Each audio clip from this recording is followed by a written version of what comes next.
Hey everybody, it's your girl, Alexa Hawkins, and I am so excited because we are just about to start a brand new season of Vantage Point. This time we're coming at you bigger and bolder because our topics are going to be just what you want to talk about. Our topics are going to be on fire, and we want you to join the conversation. Remember, this season we're going big and we're going bold.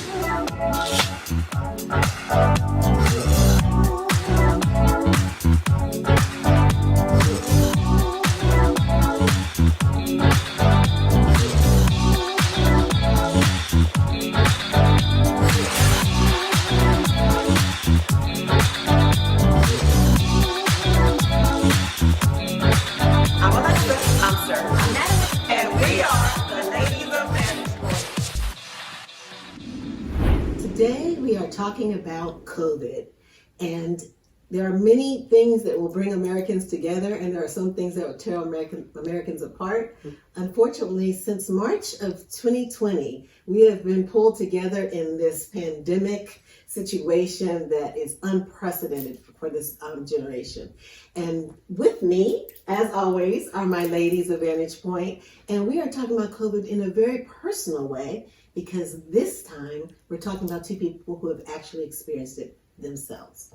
So we're going to talk about it. We're going to get into the nitty gritty of it. I'm so excited that you two are willing to share your experiences and what this means to you, because this has already affected more than 7 million Americans. Over 210,000 Americans have died, which means their families, the impact of that is so much greater. And we just want to make sure that we're giving out the information that we can give out and that we're sharing what it looks like from a personal standpoint, you know? Mm-hmm. It's not just the top line that you hear in the news, you know? Yeah. And thank you for saying that, because, we had shared, this is the first time we're coming out sharing that, we've contracted this virus and we beat it. And I'm so nervous. I'm sitting on my foot, but we felt that it was necessary to give a personal experience of what it's like. And we know it's different for everyone, but I think this is also part of our healing. Yeah, right? Absolutely. Yeah. Well, let's start there because you two have had two different experiences. So can you just kind of tell everybody what it's been like? Like, how did you contract it? Generally speaking, what was it like for you? Wow. So, let's start there with how did you contract the virus? I remember, I was safe. I wore gloves, and I contracted the virus at the very beginning of the pandemic where we didn't know much about it. Right. So I wore the gloves. I even wore glasses or goggles and a mask and was sheltering in place. And very diligent. Very, very diligent. And so when I had symptoms, I remember I was out on my deck enjoying a movie and I woke up in the middle of the night with a fever, and I thought maybe it was because I was outside. So I had this fever at 2:30 in the morning, just certain things you never forget. And I got up and I cleaned my house from the rooter to the tutor, just making sure that my family was safe, and I was thinking about them with this fever. And I remember texting them saying, do not come into my room because I'm not well. I don't know if this is anything, but we need to be safe. So the next 2.5 days was a blur. I don't even remember it because I was just nursing myself around the clock with all over-the-counter flu medications. I finally was encouraged by a wonderful boss of mine who said, you need to get tested. I got tested. And immediately they said, I had the virus and that I need to quarantine. And I was very fortunate to do so at a hotel. And I did it for a very long time. But in that moment, and for the 5.5, almost 6 weeks that I was quarantining in a hotel, I was in a tremendous amount of torment trying to figure out, how did this happen to me? Yes. What did I do? Where did I go? What did I touch? And finally, one of the hospitalists said to me, Natalie, you don't be in torment about this. You could have been at the supermarket and something could have landed in your eye, or you could have touched a can or at the gas station. It's just a thing that happens. But let me ask you a question. So you say, how did this happen to me? Is there a feeling of that it would happen to someone else, or is there a problem with it happening to you? Like, what's underneath that? I think what I was wrestling with was, I was safe. and so many other people were not. Right. Or from my vantage point, that they weren't. And so I was being diligent. I was following the rules and being consistent, and over cautious. Yeah.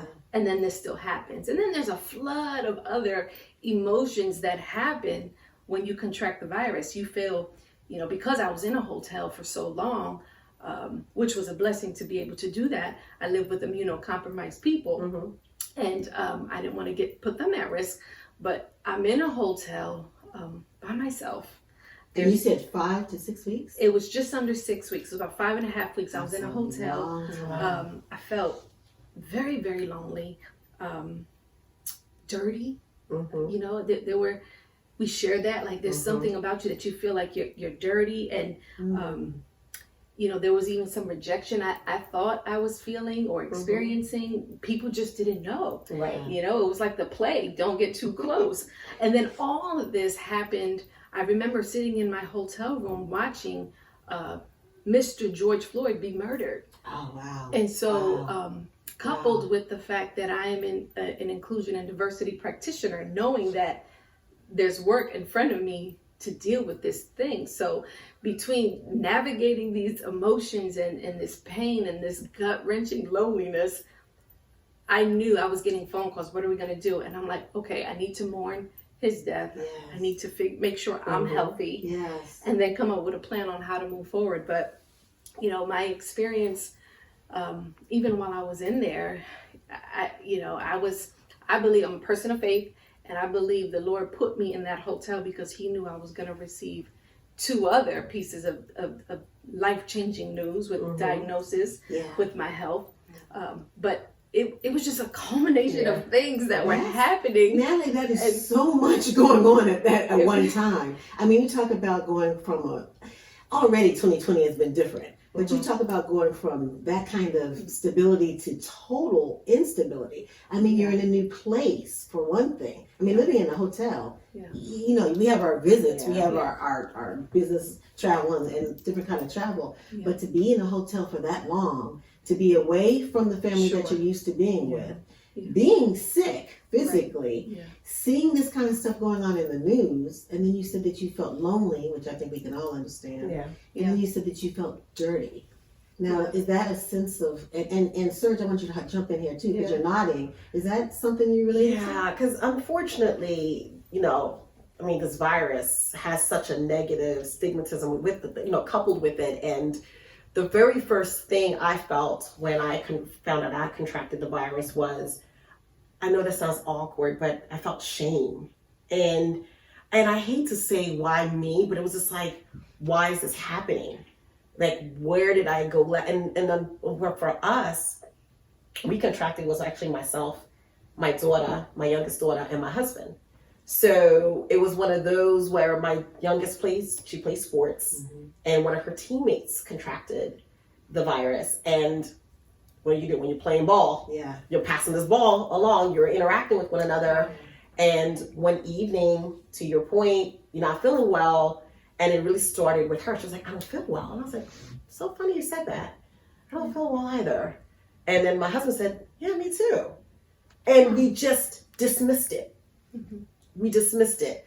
And the shame came when I was like, I can't tell anyone about this because then I will be labeled. And I didn't want to be labeled. I didn't want my daughter to be labeled. I didn't want my husband to be labeled. So I just didn't tell anyone but immediate family because I knew we would need help. And it's nothing to be ashamed of, but you feel that way. You do feel that way. Do you feel now as part of the shame because why did you get it? Did you feel like you were supposed to be stronger than that, or someone else should have gotten it? Or I'm gonna be very, very transparent right now. As a woman of faith, since this pandemic hit, we were declaring some things and decreeing some things. And one of the things that we were declaring was this virus will not come nigh our dwelling. We're covered by the blood of Jesus. We're fine. We're healed. We're strong. We're more than we were quoting some scriptures, boy, and then we got sick. That's great. And I'm gonna be very transparent. Yeah. The first thing I thought of was, oh Lord, these church folks gonna be like, them Pierces ain't saved, sanctified, ain't filled with nobody Holy Ghost. You know, I'm gonna be very honest. Yeah. And that's one of the reasons why I kept that quiet. Even people that I love and trust, I was just like, I need to deal with this. Wow. Because I felt we would be judged. Being honest. I'm glad you are, because I'm sure a lot of people, not maybe necessarily with COVID, but with a lot of different variables in life, they feel that way. Yeah. Because sometimes, and I know the church doesn't try to project that, but there's that perfection, and we say the right things and we do the right things and we're always so right because we serve a God, Jesus, who is always so right. But we're still human beings. Right. And so sometimes that grace, they really should be there. Yeah. And the saddest thing, I think, is that you're being separated from the very ones who could and should and would love you. Yes. through that, And it's so funny you said that because, even through that whole ordeal, the hardest part for me was that social distancing piece.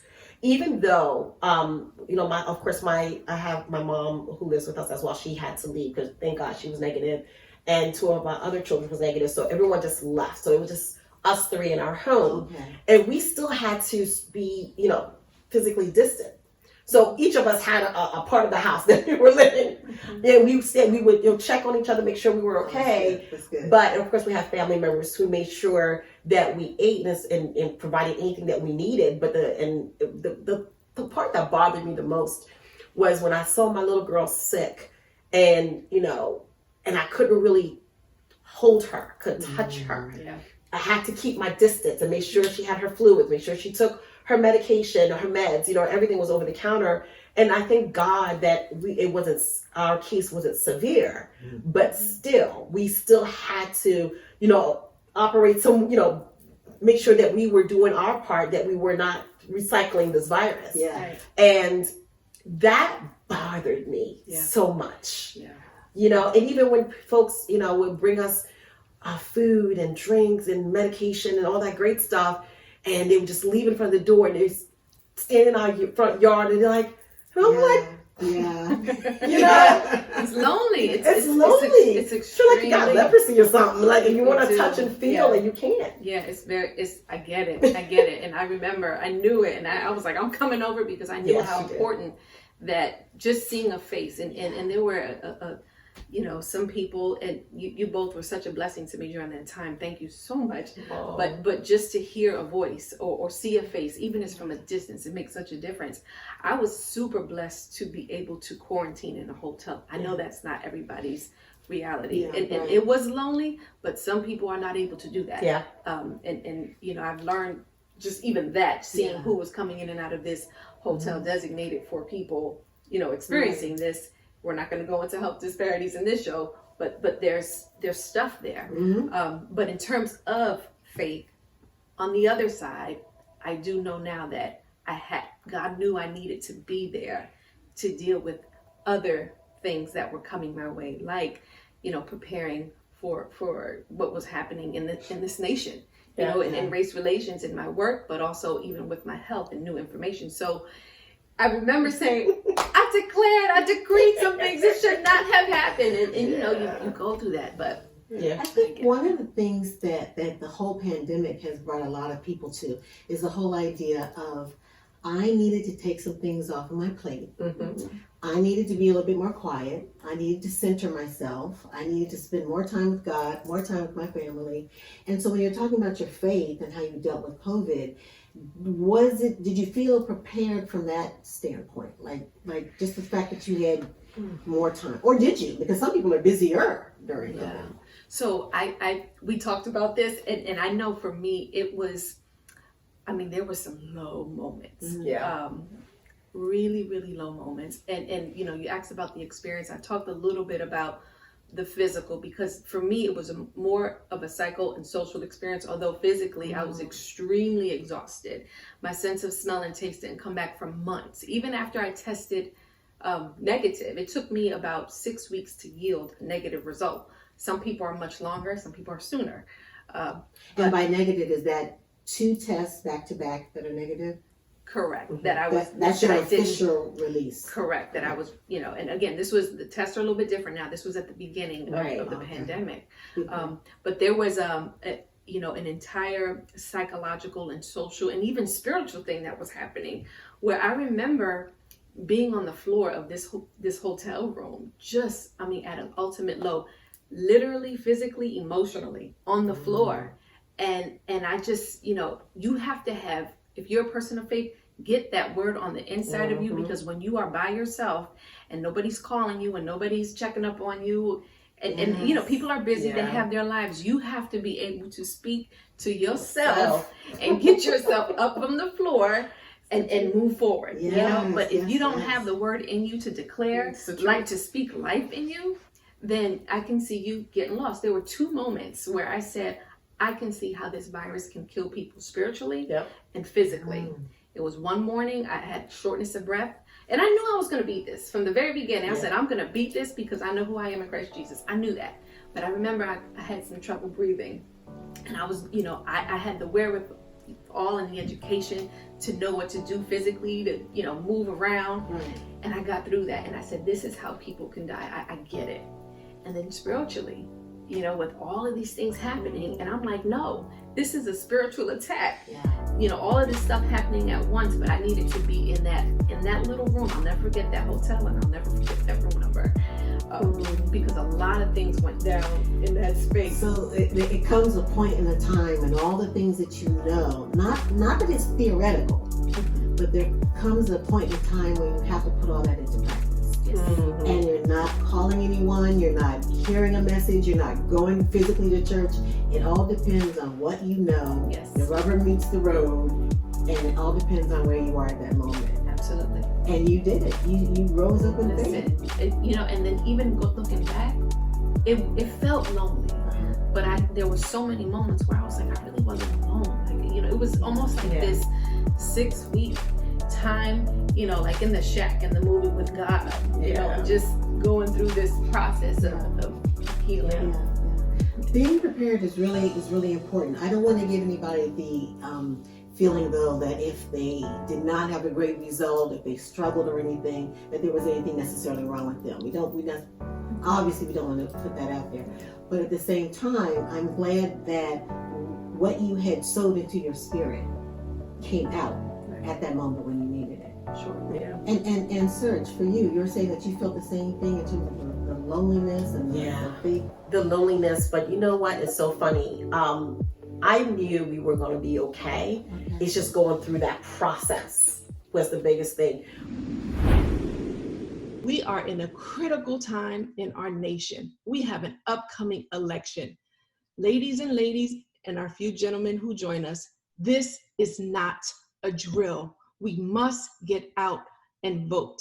If you want to have a vantage point in the land of politics, you have got to show up to the polls or email your ballots. Use your voice, use your vantage point in the political arena. Some of the things that you've learned post-COVID. What are some of the lessons learned or things that you've changed? Well, definitely my diet. Actually, we all have changed our diet, our intake, because we love to eat out. And not to say that's a bad thing, but it's just what you're eating is important. So I'm very mindful of that, and vitamins, and making sure we drink plenty of water and things of that nature. Now I have this whole new regimen that I do with the water and the lemons and the cucumbers and my son is a health nut, so I get a whole lot of this from him. But before I was very relaxed. Okay.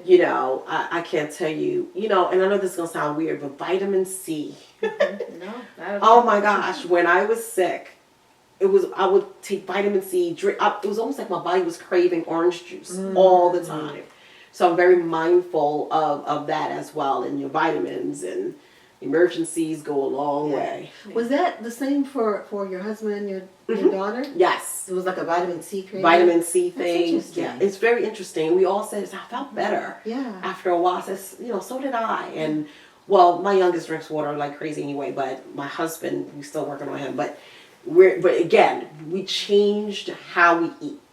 We eat a lot better. Yeah, I would add the same sentiment. I think I was okay, but I just took it to another level. Yes. One of the things that I do is I get tested regularly. Mm-hmm. And I know there's a lot of theories out there that say you can't get it again. There are other cases where people have contracted the virus again. So if you can get tested regularly, that's a good thing. Sunshine, you nailed it. That's something they tell a lot of healthcare workers.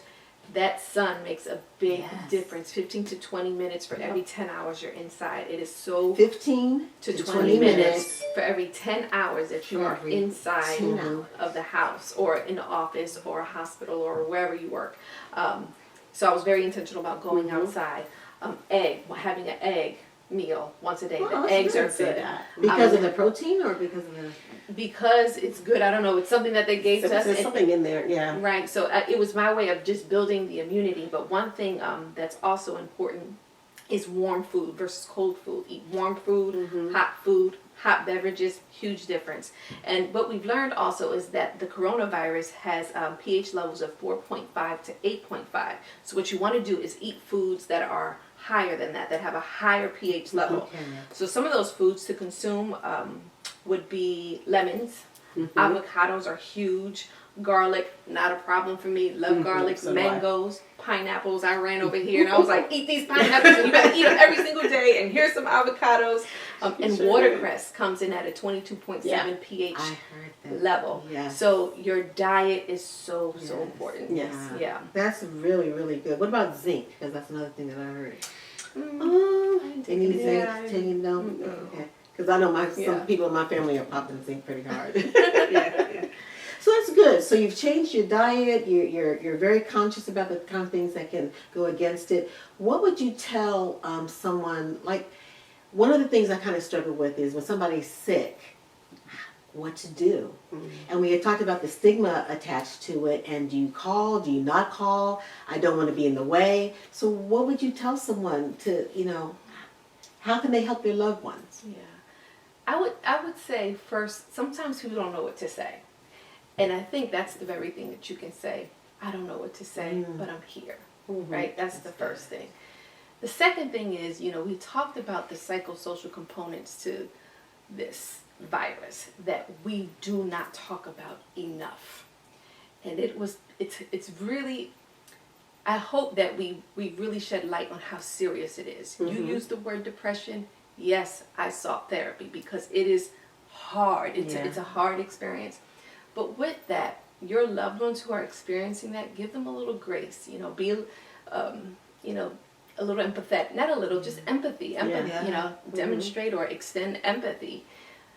They may, you just don't know what they're going through. Right. And I just think it's really, really important to just extend the grace. They might say or do things that may not seem right, or if they're not responsive, give space, but don't give too much space. And it's tough. It's a tough, balancing act, but just be mindful and prayerful of what they may be dealing with psychologically, socially, and spiritually. Yeah. Because hurting people hurt people. And so when you're dealing with someone who's going through something, you can't take anything personally. Like if they say something wrong, if they, it's like obviously they're hurting. And to your point, it's not just physical pain, it's all kinds of pain that they might be in. Yeah. And don't abandon them. And Don't be afraid. Just, love goes far. And love can be by way of a text message. It can be a phone call. It can be a FaceTime. It could be a note. It could be a million things. Yeah. Because even the introverted among us, I mean, I'm doing well in COVID. I'm doing well in the pandemic, but there are some times when I've been lonely and sometimes when I really wanted that connection. And I can only imagine that if I'm going through what you ladies have gone through, you want to break through that wall and have that connection. Yeah. Even though, as a fellow introvert, I could fully understand, even though I would say I'm fine, I don't need anything, sometimes when you touched it, a simple note, you don't have to. A simple note. A note. Yeah. Or I thank God for my village, because there were times I'm like, we're fine. But they will text, hey, I just dropped off some juice. You know, and that warmed my heart because even though we were okay, meaning as far as essentials, what we need as far as beverages and food and things of that nature, but they still was like, you know what? I'm here. Yeah. And you're right, because I wasn't always delightful. And there were times I did not want to talk. And people were finding out about this after when we were pretty much out of the woods. And to your point, some people are like, well, why didn't you say anything? And I'm thinking, you don't understand how it made you don't want anybody to know. You don't want anyone to know. And you know, I know this sounds weird, but even I felt a certain way as an adult. I was overly protective of my little girl because I didn't want anyone looking at her any differently. So we were like, we're gonna keep this quiet until we're completely out of the woods. And after the 14 days of being quarantined, we got retested and we were all negative. So yeah, we didn't have that long drawn out process, but those 2 weeks felt like 2 months. Yeah, that's a long time. Yeah. That's a long time. And to your point, being able to know how to reach out and who to reach out to is important. Because it's something you said earlier, Serge. You said that when you and your husband and your daughter, you were all sitting around and you were saying, yeah, I don't feel that well. I don't either. There's a tendency of not giving a lot of credence to those feelings. Yeah. But on the other hand, some people are like, you know, if I sneeze, oh my God, I got it. Yes. Oh, my toe hurts. Oh my God, I got the virus. The Rona got me. The Rona got me. And you don't want to go into the other extreme either. Yeah. So, and you know what? With that, when people say that, I know they mean, you know, they're trying to make light of a tough situation. But having survived it, it's not funny to people like that. Yeah. That's a good point. It's tough. It is tough. You know, and I get it. I get it. You know, sometimes we make light of things and it's humorous because we're coping and we're all trying to get it. Yeah. And it's not just the people who contracted it, but there's the vicarious trauma that my good friend always talks about that other people are experiencing, either watching people or have loved ones or just living in a pandemic. Yeah. So I get the humor that people try to you know, make light of things. But sometimes it's not funny. Sometimes, Yeah. you know, and then you jump in and you laugh because you don't want to bring attention to yourself and be like an overly sensitive person. Depending on where that person is in that process of healing, wherever they are, it could be different. So I think it's important to be discerning. well, on that note, one other question. Any kind of lingering effects? Thankfully, no for us. I don't know about you, Nat. No. Yeah, when we were healed, we were back to normal, whatever that normal is. Sure. I think for me, the only lingering effects that I deal with is and it's just managing my life socially. You know, but I understand that that's part of my healing. Yeah. You know, I totally get it. You know, but I don't want to be go back to where I was. I want to be better. I don't want to go to pre-corona. I want to be better than that. On that note, because that is really, I think, the lesson of 2020 so far. You know, we're not necessarily going back. We're going forward, and we want to go better.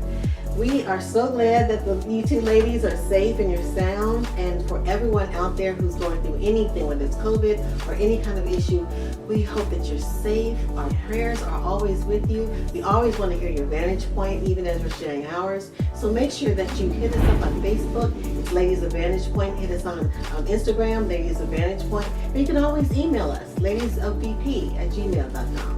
So we want to hear from you, we really do. And topics like these, where we've been through something, we want to know if you've gone through something, because we're on this together, okay? So that's our vantage point. What's What's yours? yours?